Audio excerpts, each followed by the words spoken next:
ಕರ್ನಾಟಕ ರಾಜ್ಯಾದ್ಯಂತ ಮತ್ತೆ ಬಸ್ ಮುಷ್ಕರ. ಬಸ್ಗಳು ಬಂದ್ ಆಗಲಿದ್ದಾವೆ, ರಸ್ತೆಗೆ ಬಸ್ಗಳು ಇಳಿಯೋದಿಲ್ಲ. ಪ್ರಯಾಣಿಕರೇ, ನೀವು ಊರಿಗೆ ಹೋಗೋ ಮುಂಚೆ ಎಚ್ಚರ. ಮತ್ತೆ ಈ ದಿನ 3 ದಿನಗಳವರೆಗೂ ಎಲ್ಲ ಮಾರ್ಕೆಟ್ ಬಂದಿರುತ್ತೆ, ಮತ್ತೆ ವ್ಯಾಪಾರ ಕೂಡ ಬಂದ್ ಆಗಲಿದೆ. ಗೃಹಲಕ್ಷ್ಮಿ ಯೋಜನೆ 2,000 ರೂಪಾಯಿ ಬಗ್ಗೆ ದೊಡ್ಡ ಬ್ರೇಕಿಂಗ್ ನ್ಯೂಸ್ ಒಂದು ಬಂದಿರುವಂತದ್ದು. ಹೌದು ವೀಕ್ಷಕರೇ, ಎಲ್ಲ ಒಂದು ಮಾಹಿತಿ ನೋಡೋಣ. ವಿಡಿಯೋ ಕೊನೆವರೆಗೂ ಪೂರ್ತಿಯಾಗಿ ನೋಡಿ. ಮತ್ತೆ ಒಂದು ಧಾರಾಕಾರ ಮಳೆಯಿಂದಾಗಿ ಕೆಲವು ಜಿಲ್ಲೆ ಶಾಲೆ ಕಾಲೇಜುಗಳಿಗೆ ರಜೆ ಘೋಷಣೆ. ಮತ್ತೆ ರೇಷನ್ ಕಾರ್ಡ್ ಇದ್ದವರು ಒಂದು ವಿಡಿಯೋ ಪೂರ್ತಿಯಾಗಿ ನೋಡಿ. ಒಂದು ಗುಡ್ ನ್ಯೂಸ್ ಕೂಡ ಇಲ್ಲಿ ಬಂದಿರುವಂತದ್ದು, ಬಂಪರ್ ಸಿಹಿ ಸುದ್ದಿ. ಮನೆ ಇದ್ದವರಿಗೆ, ಸ್ವಂತ ಮನೆ ಆಸ್ತಿ ಇದ್ದವರಿಗೂ ಕೂಡ ಡಿ.ಕೆ. ಶಿವಕುಮಾರ್ ಅವರ ಕಡೆಯಿಂದ ಒಂದು ಹೊಸ ಗುಡ್ ನ್ಯೂಸ್. ಅದು ಕೂಡ ಒಂದು ವಿಡಿಯೋದಲ್ಲಿ ನೋಡ್ತಾ ಹೋಗೋಣ ವೀಕ್ಷಕರೇ. ನೀವು ಇನ್ನೂ ಕೂಡ ವಿಡಿಯೋಗೆ ಲೈಕ್ ಮಾಡಿಲ್ಲ ಅಂದ್ರೆ ಬೇಗನೆ ವಿಡಿಯೋಗೆ ಒಂದು ದಯವಿಟ್ಟು ಎಲ್ಲರೂ ಒಂದು ಲೈಕ್ ಮಾಡೋದನ್ನ ಮರಿಬೇಡಿ.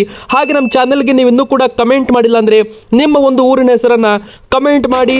ಹಾಗೆ ವೀಕ್ಷಕರೇ, ಕೆಳಗಡೆ ಕಾಣುತ್ತಿರೋ ಸಬ್ಸ್ಕ್ರೈಬ್ ಬಟನ್ ಇದೆಯಲ್ಲ, ಅದನ್ನ ಕ್ಲಿಕ್ ಮಾಡಿ. ಪಕ್ಕದಲ್ಲಿ ಕಾಣಿಸೋ ಬೆಲ್ ಐಕಾನ್ ಕೂಡ ತಪ್ಪದೆ ಮರೆಯದೆ ಒತ್ತಿ ವೀಕ್ಷಕರೇ. ಮೊದಲನೇ ದೊಡ್ಡ ಬ್ರೇಕಿಂಗ್ ನ್ಯೂಸ್ ಏನಪ್ಪಾ ಅಂದ್ರೆ, ಹೌದು ವೀಕ್ಷಕರೇ, ಮತ್ತೆ ನಮ್ಮ ಕರ್ನಾಟಕ ರಾಜ್ಯಾದ್ಯಂತ ಬಸ್ ಸಂಚಾರ ಮುಷ್ಕರ ಶುರುವಾಗಲಿದೆ. ಹೌದು, ರೋಡಿಗೆ ಇಳಿಯೋದಿಲ್ಲ ಬಸ್ಗಳು. KSRTC, BMTC ಸೇರಿ 4 ನಿಗಮಗಳಿಂದ ಮುಷ್ಕರಕ್ಕೆ ನಿರ್ಧಾರವನ್ನ ಮಾಡಲಾಗಿದೆ ವೀಕ್ಷಕರೇ. ಇದು ಯಾವುದೇ ರೀತಿ ಒಂದು ಊಹಾಪೋಹ ಮಾಹಿತಿ ಅಲ್ಲ, ಇದು ಅಧಿಕೃತವಾಗಿ ಬಂದಿರೋ ಒಂದು ಮಾಹಿತಿ ಅಂತಾನೆ ಹೇಳ್ಬೋದು. ವೇತನ ಹೆಚ್ಚಳ ಹಿಂಬಾಕಿ ಪಾವತಿಗೆ ಸರ್ಕಾರ ಸ್ಪಷ್ಟ ನಿರ್ಧಾರ ತೆಗೆದುಕೊಳ್ಳದೇ ಇರುವ ಹಿನ್ನೆಲೆಯಲ್ಲಿ ಆಗಸ್ಟ್ 5ನೇ ತಾರೀಕಿನಿಂದ ನಮ್ಮ ಇಡೀ ಕರ್ನಾಟಕ ರಾಜ್ಯಾದ್ಯಂತ ರಾಜ್ಯ ಒಂದು ರಸ್ತೆ ಸಾರಿಗೆಯ 4 ನಿಗಮಗಳು ಅಂದರೆ KSRTC ಆಗಿರ್ಬೋದು, BMTC ಆಗಿರ್ಬೋದು, ಎಲ್ಲ ಒಂದು ನೌಕರರು ಕೂಡ ಕರ್ತವ್ಯ ಬಹಿಷ್ಕರಿಸಿ ಆ ನಿರ್ದಿಷ್ಟ ಅವಧಿ ವೀಕ್ಷಕರೇ, 1 ದಿನ ಅಲ್ಲ, 2 ದಿನ ಅಲ್ಲ, ಆ ನಿರ್ದಿಷ್ಟ ಅವಧಿ ಮುಷ್ಕರ ನಡೆಸಲು ನಿರ್ಧಾರ ಇಲ್ಲಿ ಮಾಡಿರುವಂಥದ್ದು. ವೇತನ ಹೆಚ್ಚಳ ಮಾಡಬೇಕು, ಹಿಂಬಾಕಿ ಪಾವತಿಯನ್ನ ಮಾಡಬೇಕು ಅಂತ ನೌಕರರು ಸರ್ಕಾರಕ್ಕೆ ಒತ್ತಾಯ ಮಾಡಿರುವಂಥದ್ದು. ಆಗಸ್ಟ್ 5ರಿಂದ ಹೋರಾಟ ಮಾಡಲು ಮುಂದಾಗಿದ್ದಾರೆ. ಹೌದು, ಆಗಸ್ಟ್ 5ನೇ ತಾರೀಕಿನಿಂದ ಆ ನಿರ್ದಿಷ್ಟ ಅವಧಿ ಮುಷ್ಕರ ನಡೆಸಲು ಸಾರಿಗೆ ನೌಕರರು ಈಗ ಒಂದು ನಿರ್ಧಾರ ಮಾಡಿರುವಂಥದ್ದು ವೀಕ್ಷಕರೇ. ಇಲ್ಲಿ ಒಂದು ಸುದ್ದಿಗೋಷ್ಠಿಯಲ್ಲಿ ಮಾಹಿತಿ ನೀಡಿದ KSRTC ಕಾರ್ಮಿಕ ಸಂಘಟನೆಗಳ ಜಂಟಿ ಕ್ರಿಯಾ ಸಮಿತಿ ಅನಂತ್ ಸುಬ್ರಾವ್ ಅವರು 2024ರ ಜನವರಿಯಿಂದ ಅನ್ವಯವಾಗುವಂತೆ ವೇತನ ಹೆಚ್ಚಳ ಮಾಡಬೇಕಿತ್ತು, ಸಿದ್ದರಾಮಯ್ಯನವರು ಮಾಡಿಲ್ಲ. ಜೊತೆಗೆ ಈ ಹಿಂದೆ 2020ರ ಜನವರಿಯಿಂದ ಅನ್ವಯವಾಗುವಂತೆ 2023ರ ಮಾರ್ಚ್ನಲ್ಲೂ ಕೂಡ ವೇತನ ಹೆಚ್ಚಳ ಮಾಡಲಾಗಿತ್ತು. ಆದರೆ 2023ರ ಮಾರ್ಚ್ ತಿಂಗಳಿಂದ ವೇತನ ಹೆಚ್ಚಳ ಮೊತ್ತ ಬಂದಿದೆಯಾ ಅಂತಾನು ಕೂಡ ಇಲ್ಲಿ ಒಂದು ಪ್ರಶ್ನೆ ಮಾಡಿದ್ರು ವೀಕ್ಷಕರೇ. ಇದು ದೊಡ್ಡ ಒಂದು ಬ್ರೇಕಿಂಗ್ ನ್ಯೂಸ್ ಅಂತ ಹೇಳ್ಬೋದು. ಮತ್ತೆ ಇನ್ನೊಂದು ಟಾಪ್ ಬ್ರೇಕಿಂಗ್ ನ್ಯೂಸ್ ಬರ್ತಾ ಇದೆ. 1 ಅಲ್ಲ 2 ಅಲ್ಲ 3 ದಿನಗಳ ಕಾಲ ವ್ಯಾಪಾರ ವಹಿವಾಟು ಬಂದಿರುತ್ತೆ. ಅಂದ್ರೆ ಅರ್ಧ ಕರ್ನಾಟಕ ಬಂದಿರುತ್ತೆ ಅಂತಾನೆ ಹೇಳ್ಬೋದು.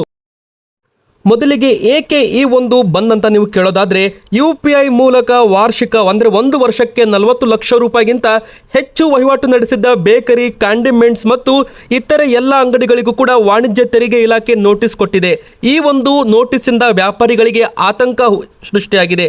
ಪರಿಣಾಮ ಇದರ ಪ್ರಮುಖವಾಗಿ ಬೆಂಗಳೂರು ಸೇರಿದಂತೆ ನಮ್ಮ ಕರ್ನಾಟಕ ರಾಜ್ಯಾದ್ಯಂತ ಸಣ್ಣ ವ್ಯಾಪಾರಿಗಳು ನಗದು ವ್ಯಾಪಾರಕ್ಕೆ ಮರಳುವ ಮನಸ್ಸು ಮಾಡ್ತಾ ಇದ್ದು, ತಮ್ಮ ಅಂಗಡಿಗಳಿಗೆ ಅಂಟಿಸಿದ್ದ QR ಕೋಡ್ ಅನ್ನು ಕೂಡ ತೆಗೆದು ಹಾಕ್ತಾ ಇದ್ದಾರೆ.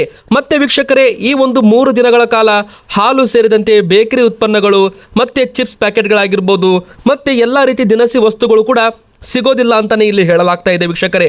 ಎದಕ್ಕಂದ್ರೆ ಎಲ್ಲ ಒಂದು ಸಣ್ಣ ಉದ್ಯಮಿದಾರರು ಈ ಒಂದು ಹೋರಾಟಕ್ಕೆ ಮುಂದೆ ಬಂದಿದ್ದಾರೆ. UPI ಮೂಲಕ ವಾರ್ಷಿಕ 40 ಲಕ್ಷ ರೂಪಾಯಿಗಿಂತ ಹೆಚ್ಚು ವಹಿವಾಟು ನಡೆಸಿದ್ದ ಬೇಕರಿ, ಕಾಂಡಿಮೆಂಟ್ ಶಾಪ್ಗಳಿಗೆ ನೋಟಿಸ್ ಕೊಟ್ಟಿರೋದ್ರಿಂದ ಜುಲೈ 25ರಂದು ವೀಕ್ಷಕರೇ, ಅಂದರೆ ಜುಲೈ 23ರಿಂದ ಜುಲೈ 24, ಜುಲೈ 25ರಂದು ಸ್ವತಂತ್ರ ಉದ್ಯಾನದಲ್ಲಿ ಕುಟುಂಬ ಸಮೇತ ಅಂದರೆ ವೀಕ್ಷಕರೇ, ಒಬ್ಬರಿಬ್ಬರಲ್ಲ 1 ಲಕ್ಷಕ್ಕಿಂತ ಹೆಚ್ಚು ಜನರು ಫ್ರೀಡಂ ಪಾರ್ಕ್ನಲ್ಲಿ ಒಂದು ಹೋರಾಟ ಮಾಡೋದಾಗಿ ಒಂದು ಎಚ್ಚರಿಕೆಯನ್ನು ಕೂಡ ಇಲ್ಲಿ ಕೊಟ್ಟಿರುವಂಥದ್ದು. ಮತ್ತು ತೀರ್ಮಾನ ಕೂಡ ಇಲ್ಲಿ ಮಾಡಿರುವಂಥದ್ದು ವೀಕ್ಷಕರೇ. ಇಲ್ಲಿ ಜುಲೈ 23, 24, 25 ಅಂದರೆ 3 ದಿನಗಳ ಕಾಲ ಫ್ಯಾಮಿಲಿ ಸಮೇತ, ಕುಟುಂಬ ಸಮೇತ ಹೋರಾಟ ನಡೆಸಲು ಸಣ್ಣ ಚಿಲ್ಲರೆ ವ್ಯಾಪಾರಿಗಳು ನಿರ್ಧಾರ ಇಲ್ಲಿ ಮಾಡಿದ್ದಾರೆ ಸರ್ಕಾರದ ವಿರುದ್ಧ ಅಂತಲೇ ಹೇಳ್ಬೋದು.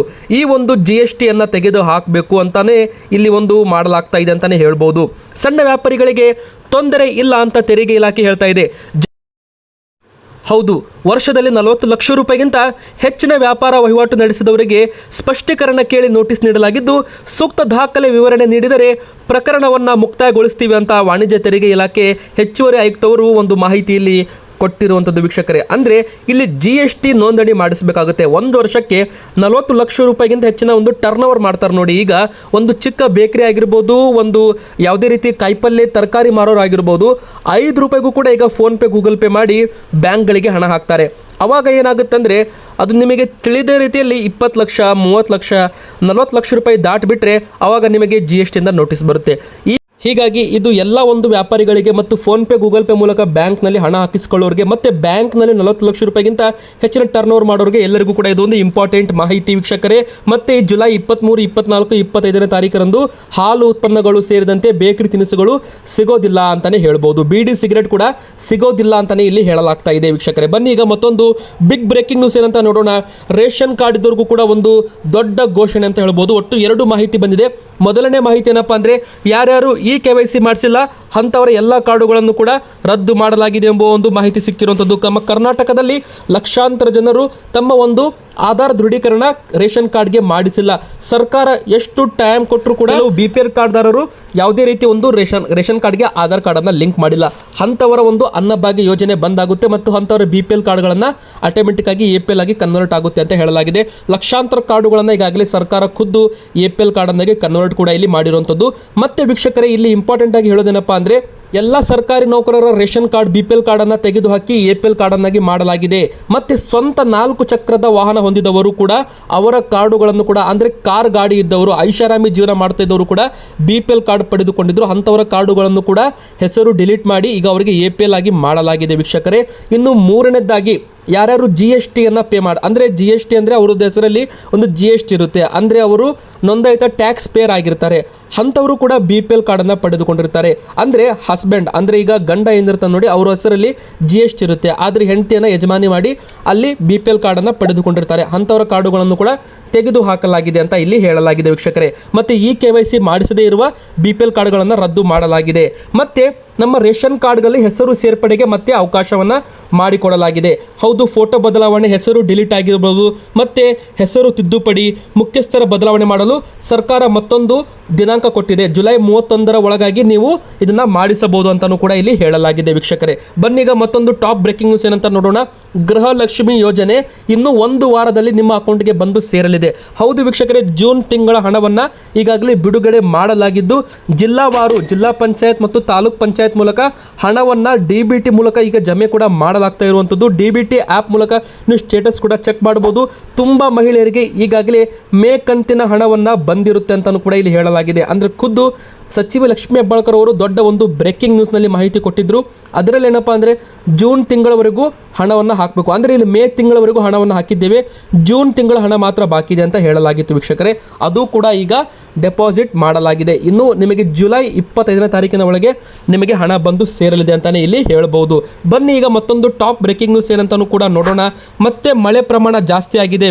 ಮತ್ತೆ ಜುಲೈ 22, 23ನೇ ತಾರೀಕಿನವರೆಗೂ ಮಳೆ ಬರಲಿದೆ. ಮತ್ತು ಇಲ್ಲಿ ಆರೆಂಜ್ ಅಲರ್ಟ್ ಕೂಡ ಘೋಷಣೆ ಮಾಡಿರುವಂಥದ್ದು. ಉತ್ತರ ಕನ್ನಡದಲ್ಲಿ ಭಾರಿ ಮಳೆ ಮುಂದುವರಿಕೆ, ಕೆಲವು ಶಾಲೆಗಳಿಗೆ ರಜೆ ಕೂಡ ಇಲ್ಲಿ ಘೋಷಣೆ ಮಾಡಲಾಗಿದೆ. ಹೌದು, ಕರ್ನಾಟಕದ ದಕ್ಷಿಣ ಒಳನಾಡಿನಲ್ಲಿ ಮಳೆ ಅಬ್ಬರ ಮುಂದುವರೆದ ಪರಿಣಾಮ ಕೊಡಗು, ಉತ್ತರ ಕನ್ನಡದಲ್ಲಿ ಶಾಲೆಗಳಿಗೆ ರಜೆ ಘೋಷಣೆ ಮಾಡಲಾಗಿದೆ.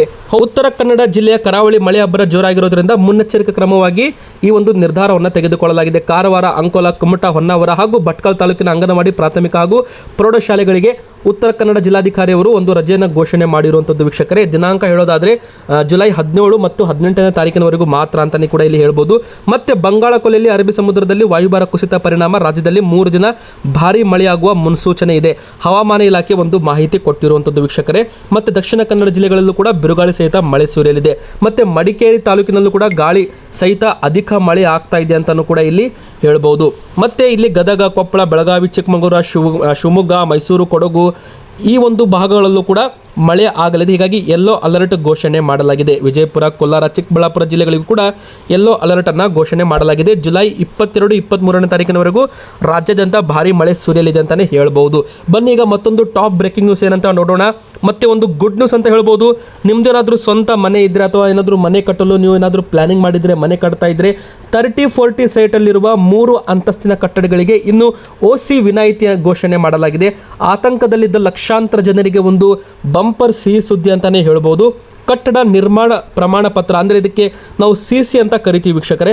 ಮತ್ತು ಸ್ವಾಧೀನಾನುಭವ ಪ್ರಮಾಣ ಪತ್ರ ಇಲ್ಲದೆ ಕಟ್ಟಡಗಳಿಗೆ ವಿದ್ಯುತ್ ಹಾಗೂ ನೀರಿನ ಸಂಪರ್ಕ ಕೊಡಬಾರ್ದು ಅಂತ ಸುಪ್ರೀಂ ಕೋರ್ಟ್ ಒಂದು ಆದೇಶ ಕೊಟ್ಟಿತ್ತು. ಇದು ನಿಮಗೆಲ್ಲರಿಗೂ ಗೊತ್ತಿರಬಹುದು. ಇದರಿಂದ ಲಕ್ಷಾಂತರ ಜನರಿಗೆ ಒಂದು ಸಮಸ್ಯೆ ಕೂಡ ಆಗಿತ್ತು. ಕಟ್ಟಡ ಕಟ್ತಾ ಇದ್ದವ್ರಿಗೂ ಕೂಡ ಒಂದು ಶಾಕಿಂಗ್ ಸುದ್ದಿ ಆಗಿತ್ತು. ಇದೀಗ ಇದಕ್ಕೆ ಒಂದು ನೆರವಿಗೆ ಅಂತಲೇ ಹೇಳ್ಬೋದು. ಈಗ ನಗರಾಭಿವೃದ್ಧಿ ಇಲಾಖೆ ಮುಂದೆ ಬಂದಿದೆ. ಮತ್ತು 1200 ಸ್ಕ್ವೇರ್ ಫುಟಲ್ಲಿ ಯಾರಾದರೂ 3 ಅಂತಸ್ತಿನ ಮನೆ ಕಟ್ತಾ ಇದ್ರೆ, ಅಂದರೆ 3 ಫ್ಲೋರ್ ಮನೆ ಕಟ್ತಾ ಇದ್ರೆ ಅವರಿಗೆ ಈ ಒಂದು OCಯಿಂದ ವಿನಾಯಿತಿ ನೀಡ್ತೀವಿ.